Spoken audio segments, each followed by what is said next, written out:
एक शिक्षक बताता है, एक अच्छा शिक्षक समझाता है, एक बेहतर शिक्षक करके दिखाता है, एक महान शिक्षक प्रेरित करता है। अनअकैडमी में आपका स्वागत है, भारत का सबसे बड़ा लर्निंग प्लेटफॉर्म। अनअकैडमी सबसे बेहतरीन और सबसे फास्टेस्ट ग्रोइंग लर्निंग प्लेटफॉर्म है। यहाँ पर आपको मिलते हैं लाइव सेशन बेस्ट एडुकेटर के साथ। मानिए बेस्ट एडुकेटर इस देश के। इसके अलावा लाइव प्रैक्टिस मिलेगी आपको एडुकेटर के साथ, जहां पर आप प्रैक्टिस करेंगे अपने क्वेश्चंस को। वीकली क्विजेस होंगे जहां पर आप अपने डाउट क्लियर कर सकते हैं ताकि आप अपने आप को टेस्ट कर सके। 9 से लेकर 12 कक्षा तक बैच और कोर्सेज ऑलमोस्ट सारे सब्जेक्ट्स में अवेलेबल है। ज्वाइन कैसे करेंगे? Subscription plan Unacademy. इसके लिए आपको जाना होगा www.unacademy.com पे। फायदे क्या हैं इसके ज्वाइनिंग अनअकैडमी के? पहली चीज, आपको कोर्स वर्क कहीं से भी किसी समय भी मिलेगा, अवेलेबल रहेगा। आप फ्रीडम, अपनी स्वतंत्रता से और स्ट्रक्चर के साथ काम कर सकेंगे, पढ़ सकेंगे। समय का उपयोग होगा, इफेक्टिव टाइम मैनेजमेंट। इसके अलावा आप क्लासमेट्स के साथ डिस्कशंस कर सकते हैं, आपको फीडबैक मिलेगा अपने टेस्ट पे और सैम्पल पेपर सॉल्व किया जाएगा। प्रिफर्ड पेस है लर्निंग की। अफोर्डेबल कोर्सेज हैं सभी के लिए। आप 1 महीना, 3 महीना, 6 महीना, 12 महीने का सब्सक्रिप्शन ले सकते हैं। आपको कोड यूज करना है LE01 ताकि आप 10% डिस्काउंट ले सकें। Welcome to Unacademy.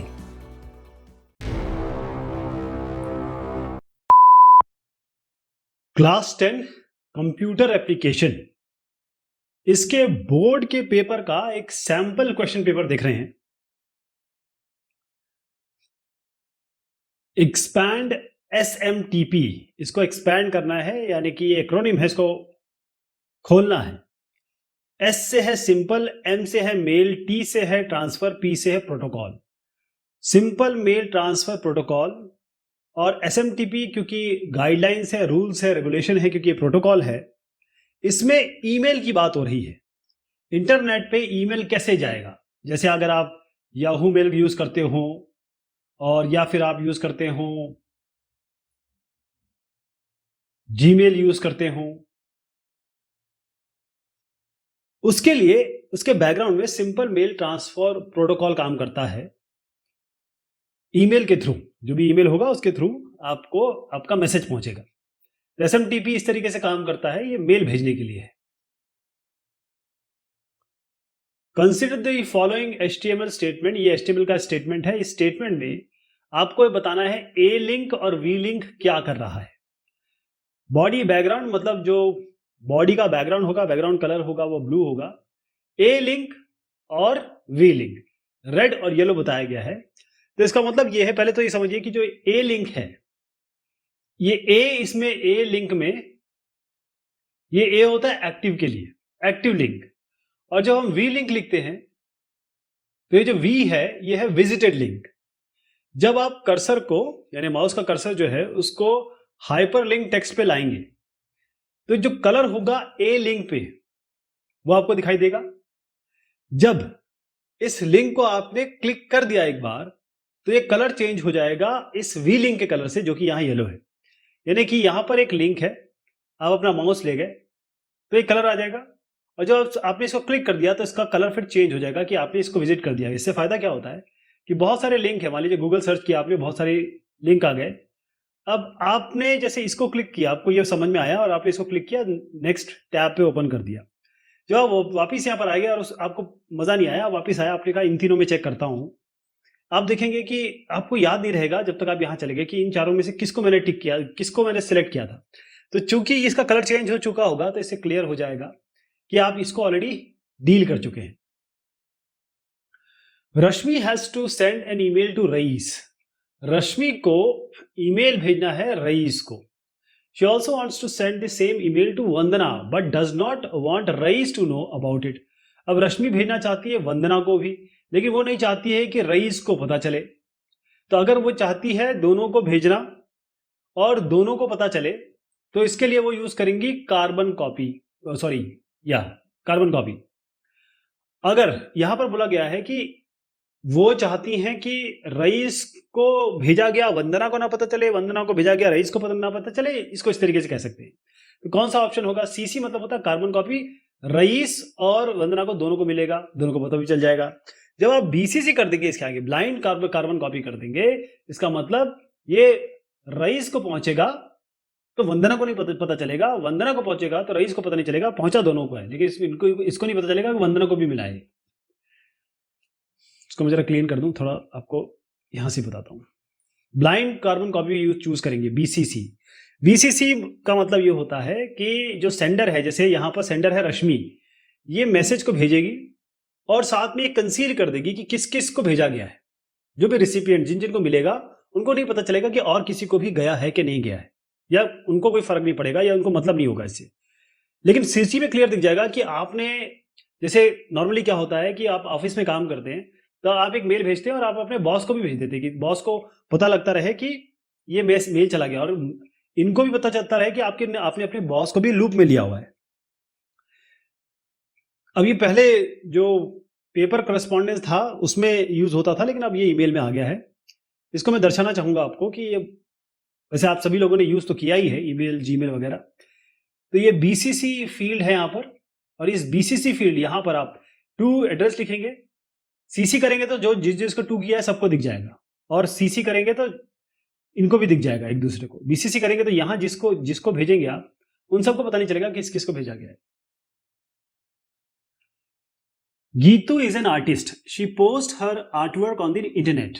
One day she comes to know that Shreyas has downloaded one of the paintings that she had posted without her permission. He had further printed that image on an invitation card. Has Shreyas done the right thing? What right of Geetu has been infringed? पहली चीज ये बताया गया है कि गीतू ने क्या किया। गीतू ने एक पेंटिंग बनाई।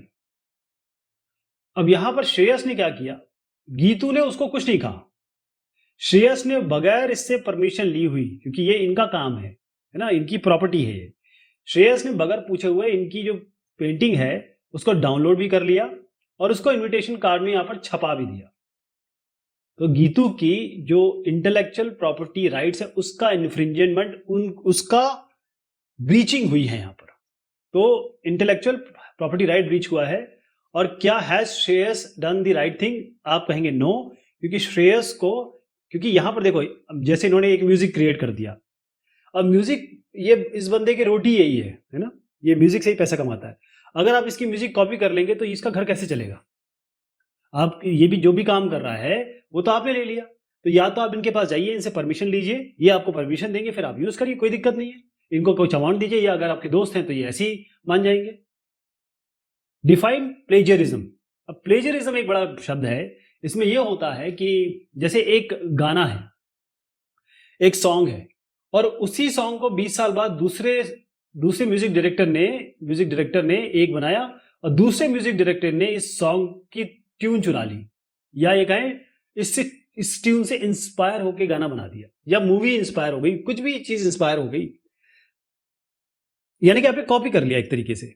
तो प्लेजरिज्म यही होता है, जब आप किसी का काम, किसी के आइडिया को ले लेते हैं, चुरा लेते हैं, उसे हम प्लेजरिज्म कहते हैं। जैसे अगर मैं विकी की डेफिनेशन बताऊं आपको, तो प्लेजरिज्म का मतलब होता है representation of another's authors language. आप जो शब्द कहते हैं, बात कहते हैं, वो आपकी है।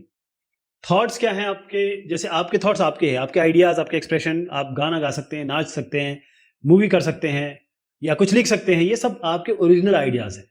इस ओरिजिनल वर्क को अगर कोई चुराता है, यानी कोई डिसऑनेस्ट हो, या ये कहें कि जो इथिक्स हैं उनको ब्रेक कर रहा है, तोड़ रहा है, तो ऐसे सिचुएशन में इसको हम कहेंगे कि ये है plagiarism. Give one difference between 3G and 4G। एक से ज्यादा देखते हैं। एक तो ये है कि 4G की स्पीड बहुत ज्यादा होती है 3G से, 10 टाइम्स करीब होती है, वैसे इससे ज्यादा ही होती है। हम ऑडियो और वीडियो कंटेंट 4G में स्ट्रीम कर सकते हैं, 3G में भी कर सकते थे, लेकिन उस तरीके से नहीं, क्योंकि स्पीड भी बढ़ गई है, डाउनलोडिंग अपलोडिंग की भी स्पीड बढ़ गई है, डेटा रेट भी बढ़ गया है। तो मैं आपको जरा एक बात बता दूं ताकि दिमाग में आपके ये छप जाए। 3G की जो डेटा ट्रांसफर रेट है 3.1 MB पर सेकंड है। ये MB मतलब मेगाबिट होता है, ये 100 मेगाबिट पर सेकंड है। तो नंबर से ही समझ जाइए कि 4G की ज़्यादा है। इंटरनेट सर्विसेज में 3G केवल ब्रॉडबैंड में आती है, 4G अल्ट्रा ब्रॉडबैंड में आती है। मोबाइल टीवी रेजोल्यूशन 3G का कम होता है, 4G का बहुत बड़ा बेहतरीन होता है। रेजोल्यूशन मतलब होता है कितने नंबर ऑफ पिक्सल्स की बात हो रही है जो स्क्रीन पे दिखाई देंगे। बैंडविड्थ का मतलब ये है फ्रीक्वेंसी, तो 5 से 20 मेगाहर्ट्ज पे 3G काम करता है, 4G 100 से मेगाहर्ट्ज 100 से ऊपर मेगाहर्ट्ज पे काम करता है। फ्रीक्वेंसी का जो रेंज है, ये तो बैंडविड्थ है। रेंज क्या है इसका? 1.6 टू 2 गीगाहर्ट्ज, और ये इसका 2 टू 8 गीगाहर्ट्ज जो हमारा फ्रीक्वेंसी स्पेक्ट्रम है उससे ये लिया गया है। ये बैंडविड्थ होती है केवल वो जो पाइप, मतलब हाईएस्ट लिमिट कितनी है इस फ्रीक्वेंसी की। नेटवर्क आर्किटेक्चर 3G का वाइड एरिया नेटवर्क है, 4G का हाइब्रिड नेटवर्क है। सिग्नल क्वालिटी 3G में ठीक है, 4G में बहुत अच्छी है, 5G में तो बहुत बेहतरीन होने वाली है। कम्युनिकेशन टाइप है, यहाँ पर 3G में सर्किट स्विचिंग यूज होती है, लेकिन यहाँ पर पूरा 4G सब इंटरनेट बेस्ड है। तो इंटरनेट पे IP पे जब हम बात करते हैं तो सब चीजें पैकेट स्विचिंग हो जाती है, पैकेट्स में जाती है चीजें। 4G।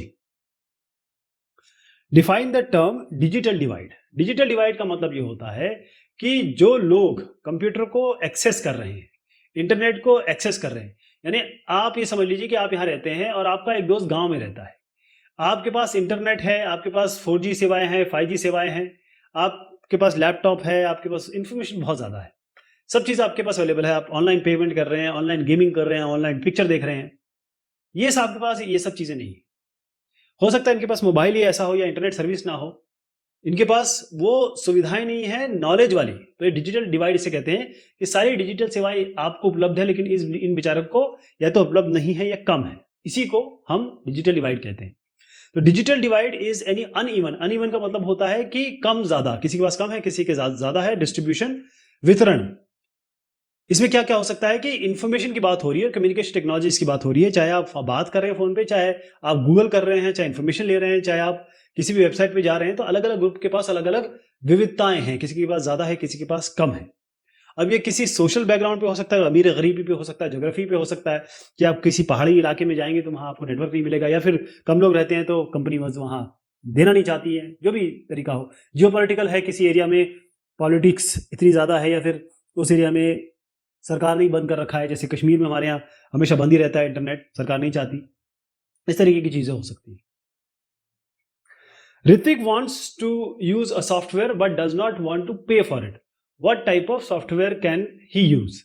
इसको कहेंगे open source software. Open source software, आप इसको देखिए कि जो आप मोजिला फायरफॉक्स यूज करते हैं, ये सब बहुत बेहतरीन, बहुत आला दर्जे के सॉफ्टवेयर है।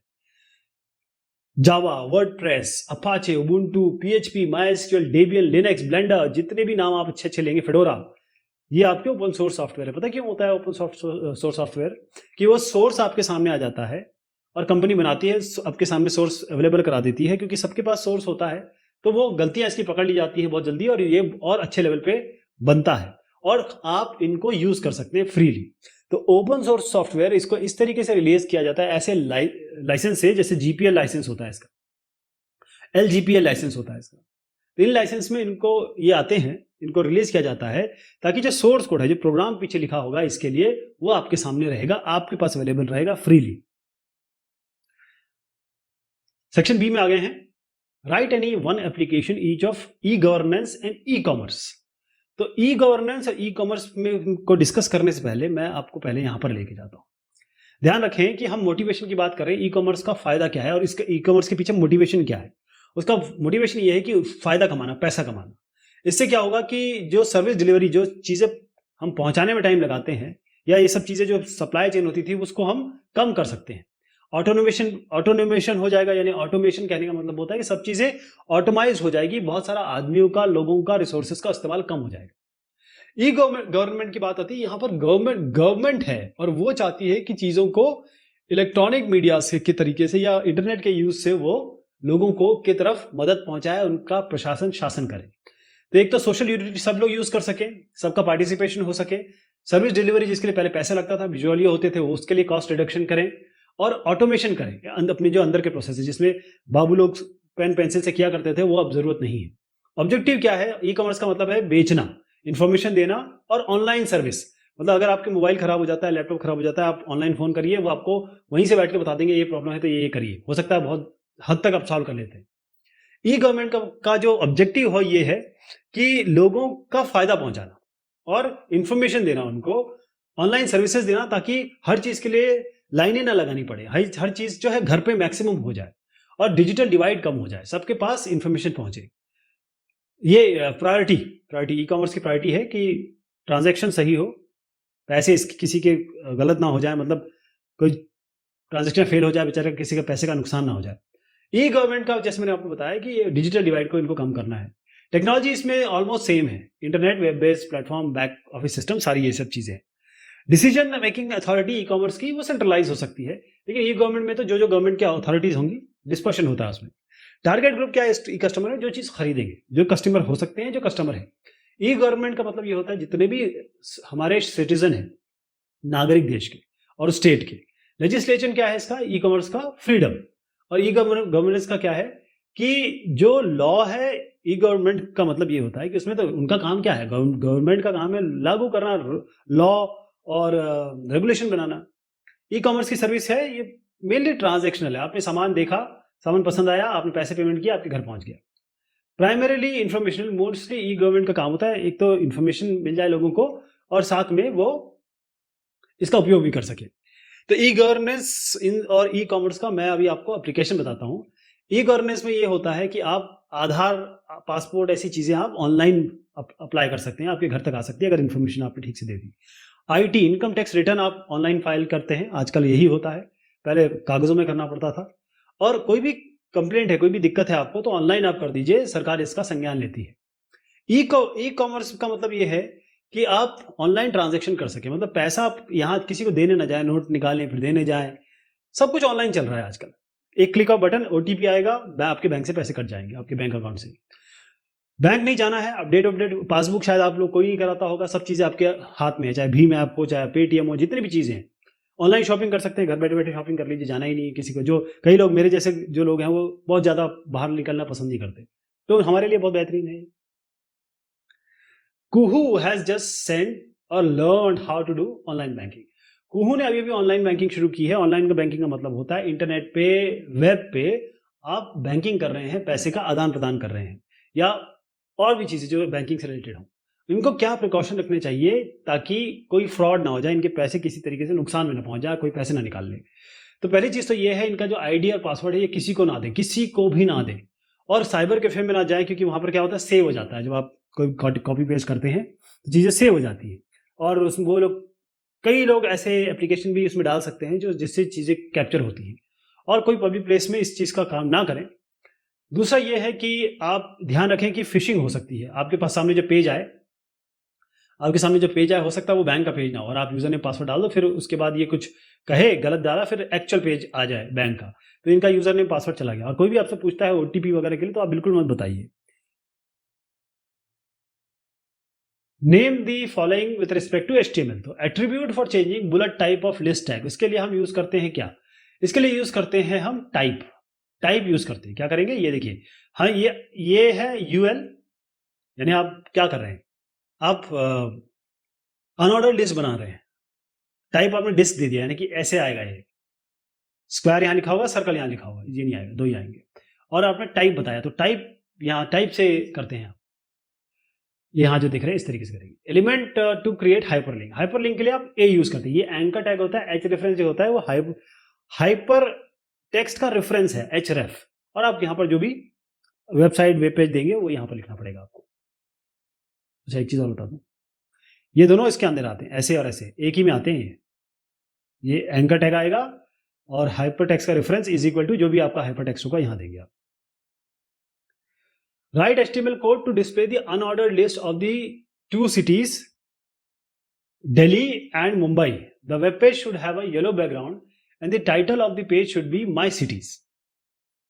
तो इसमें एक एक करके समझिए। सबसे पहले हम क्या करते हैं, हम HTML से शुरू करते हैं, HTML से खत्म होते हैं। तो यहां पर आप क्या करेंगे, आप HTML लिखेंगे, और HTML मैं H लिख दे रहा हूं समझाने के लिए केवल। तो HTML यहां लिखेंगे, HTML यहां बंद करेंगे, ये हो गया। उसके बाद आप हेड लिखेंगे, और यहां हेड लिखा आपने, और आप हेड बंद करेंगे। जो भी आप खोलेंगे उसको बंद जरूर करेंगे।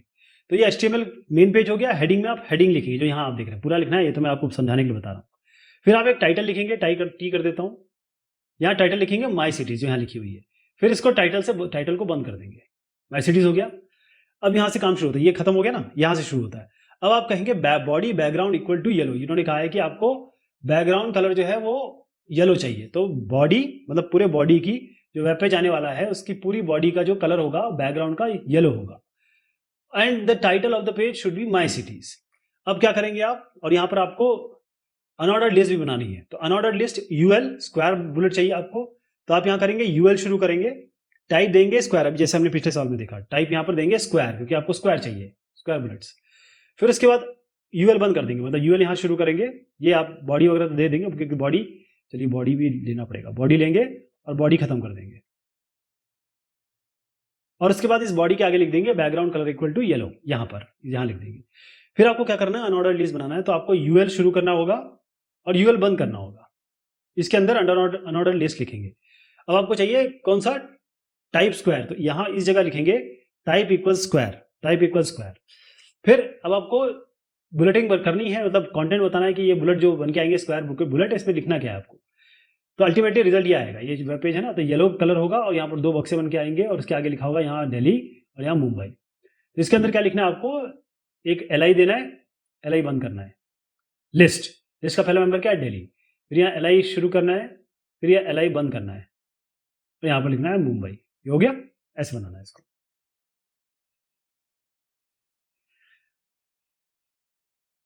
Write HTML code to display an unordered list with uppercase Roman numbers listing by any 3 subjects being taught in any school. The web page should have a red background and the title of the page should be my subjects. तो अब तो ये clear हो गया, अब मैं यही भी बता देता हूँ आपको क्या करना है इसमें। सबसे पहले हमको टाइटल जो है उसमें माई सब्जेक्ट्स देना, ये टाइटल हो गया, और उसके बाद आपको एक जो बैकग्राउंड कलर है वो रेड करना है। एक ऑर्डर्ड लिस्ट बनानी है, ऑर्डर्ड लिस्ट में जिसमें नंबरिंग आएगी और रोमन नंबर देने हैं, तो ऑर्डर्ड लिस्ट में आप यहाँ पर आई कर देंगे, रोमन लिस्ट आ जाएगा यहाँ पर। उसके बाद LI करके साइंस मैथ्स कंप्यूटर साइंस करेंगे, OL बंद करेंगे। मैं एक एक करके आपको बताता हूँ। सबसे पहले HTML शुरू किया आपने, HTML बंद कर दी। हेड शुरू किया, हेड बंद कर दिया। हेड के अंदर टाइटल आता है, तो टाइटल शुरू किया, टाइटल बंद किया और माई सब्जेक्ट्स लिख दिया, ये टाइटल में चला जाएगा। इसका मतलब जब ये वेब पेज बन इस तरीके से आएगा, जो ओपन होगा ना, तो यहाँ पर आप जो ऊपर एक बार होगा, यहाँ पर आप देखेंगे टाइटल, ये माई सब्जेक्ट्स लिखा हुआ है यहाँ पे। उसके बाद बैकग्राउंड कलर कैसे करेंगे, बैकग्राउंड कलर हो गया आपका बॉडी, तो बॉडी शुरू करेंगे, बॉडी बंद करेंगे, लेकिन बॉडी ही टैग के अंदर आप BG colour, background colour red दे देंगे। फिर इसके बाद ऑर्डर लिस्ट शुरू करेंगे, ऑर्डर लिस्ट बंद करेंगे, ऑर्डर लिस्ट शुरू करेंगे, ऑर्डर लिस्ट बंद करेंगे, लेकिन आपको कहा गया रोमन के लिए, तो टाइप आप रोमन दे देंगे यहाँ पे। लिस्ट 3 आपको कंटेंट चाहिए इसमें, 3 मतलब इस लिस्ट में आइटम चाहिए, साइंस मैथ्स कंप्यूटर, इस तरीके से यहाँ साइंस मैथ कंप्यूटर आएगा। तो आपका जो बन के आएगा 1 2 3 ऐसे बनेगा, और यहाँ लिखा होगा साइंस, यहाँ लिखा होगा मैथ्स, यहाँ लिखा होगा कंप्यूटर, ऐसे बन के आ जाएगा। ये सवाल संख्या है 12 और इसको हम लेंगे अगली बार, अगले पार्ट में, ठीक है। तब तक के लिए शुक्रिया, मेहरबानी आप सभी की।